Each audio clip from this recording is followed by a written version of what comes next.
And it was also the hardest one for me as in creating my product, right? Really wanting a great, delicious, yummy smell and trying to seek it out because they don't really exist. So what I ended up doing with my product is having a food grade flavor in there, so I knew it was something that was safe enough to eat.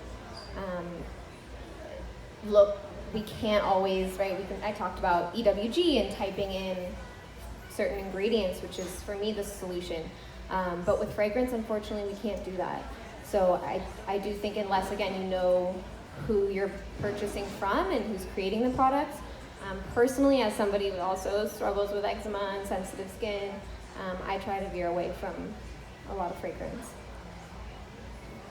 Mine is dimethicone. So dimethicone is basically silicone, and it's in everything. It's in makeup, it's in conditioners, it's in body lotion. So it's not toxic as in it goes into the bloodstream, but it sits on top of the skin.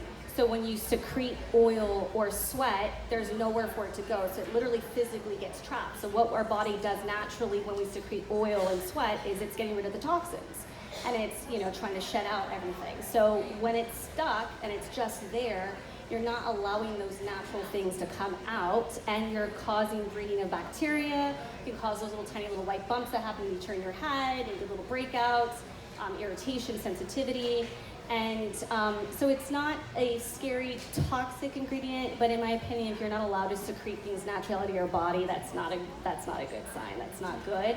So I try to educate my clients more and more, and I think dimethicone is becoming an ingredient that people are becoming more aware of and they're trying to stay away from. But I definitely would say that ingredient for me is the scary ingredient. Mm-hmm. So our products are silicone-free, fragrance-free, we're essential oil-free, alcohol-free.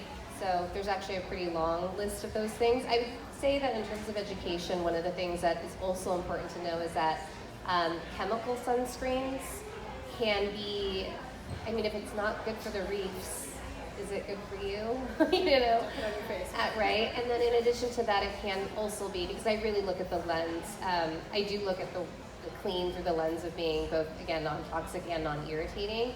And those same ingredients, the mineral sunscreens, are not irritating. And the chemical sunscreens can be very irritating. Some of them degrade on your skin within 30 minutes of putting them on, and then they actually can create more free radicals in that process.